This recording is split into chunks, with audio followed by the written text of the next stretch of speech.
Welcome to HoloMarches. What is HoloMarches? The HoloMarches are a region to the east of the Kingdom of Ron. It is an untamed land, full of monsters, ruins, and small city-states, vying for power over each other and the wilds themselves. Those who flee to this edge of the world are often criminals, adventurers, or mercenaries, seeking a new life. A land of political and natural turmoil, the peoples of the Marches face the threat of Ronish invasion to the west and monstrous destruction from within. While the city-states struggle to establish their borders and deal in the dangerous task of trading throughout this land, taming the wilderness is left to adventurers and mercenaries like yourself.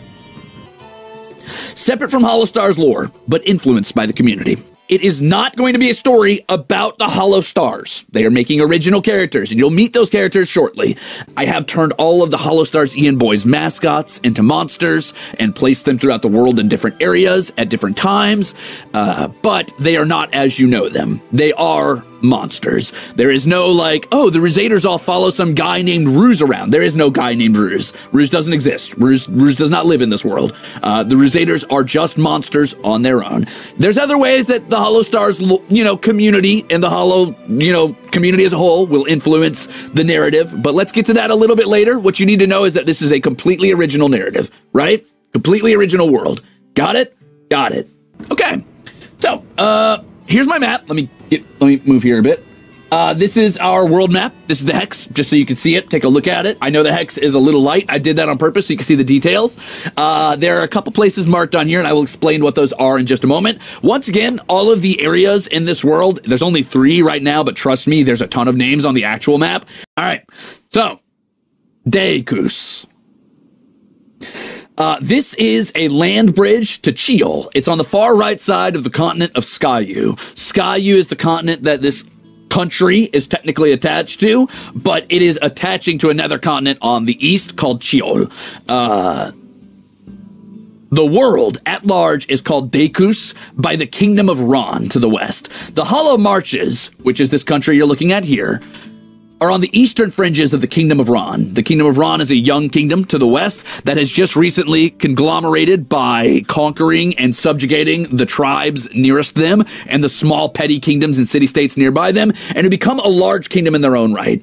They are now looking to move eastward into the HoloMarches, which has traditionally been the wilderness of their borders, and conquer it if they can as well.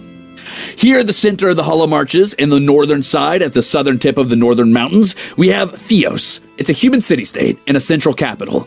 Its language is spread far throughout the marches due to its centralized location and the amount of trade that comes up the Jailoril River, which is that large river right next to it. It is by no means the ruling power here. There are many nations, many city-states, and no centralized structure of law or economy, but Theos does do a lot of trade, mostly using the river Jailoril down to the mountain city of Torin, using the lizard men of Iwashi, who travel the rivers as the river lords and do a ton of trading on their own. That's right, lizardmen are by and large traveling traders and mystics in this world, and are pretty charismatic themselves, actually. Now you see the world. You know that Chiol is the continent to the east, Ron is the kingdom to the west on the continent of Skyu, and Theos is our most centralized human settlement, and Theosin is the most spoken language on this continent. Language will be important. I know that most D&D settings don't worry about language. I do. I'm not saying it's going to be so hampering it's annoying. I will make sure that most people know Theosin. However, there are definitely going to be NPCs who don't speak it, and I think that's important and should factor into how you choose where you go and what quests you take on. It's kind of like Common, but Common does not exist. There is no universally known language. Like the people of Ron do not speak Theosin. There might be a few learned people in Ron who speak Theosin, but the people of Ron, by and large, do not speak Theosin. The dwarves in the far southeast, the Tauren dwarves, do not speak Theosin unless they do regular trade with Theosi people, right? The dwarves themselves, even though there's 3 societies of dwarves, don't all speak the same language. The salt dwarves and the mountain dwarves both speak a dialect of Lane, because the Lanier dwarves of the salt dwarf settlement designed their own language, and then the mountain dwarves eventually got their own dialect called Uthakarenan, so they could speak to each other, but it's different dialects. But the dwarves of the southeast, because they're so far removed by the land, speak Toranan, which is a totally different language. That's a completely different language, not even a different dialect, right? Right. Okay, moving on. Friends, companions, if you are receiving this missive, you are favored by fortune and ill-favored times. It is imperative that you return to the town of Gonzalin as soon as you are able. Travel not by the main road and speak to no one of your affiliations. Of station, title, and freedom, you have been robbed. Though I dare not speak of this until we are gathered in a safe place. It is hard to trust in the words of a stranger, but know that a stranger I am not. Your safety is my main concern. I would advise that you leave these lands and seek your goals elsewhere, though I know that some of you were granted no life save the Iron Oath. I offer you no assurances, only the threadbare hope of redemption. And that's the letter the HoloStars boys got in their DMs when I invited them.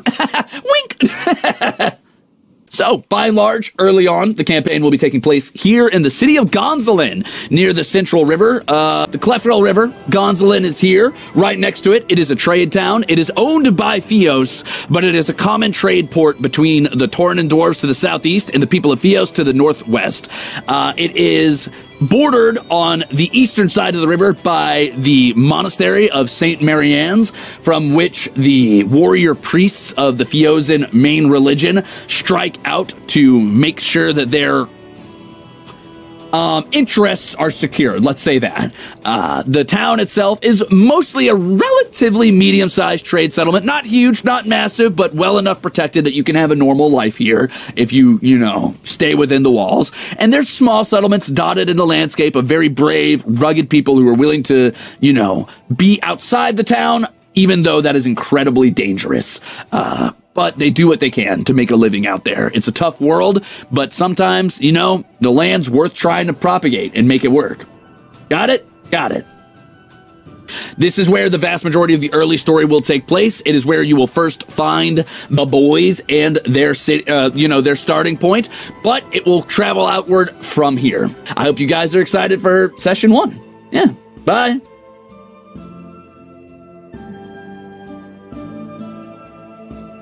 Oh, one more thing.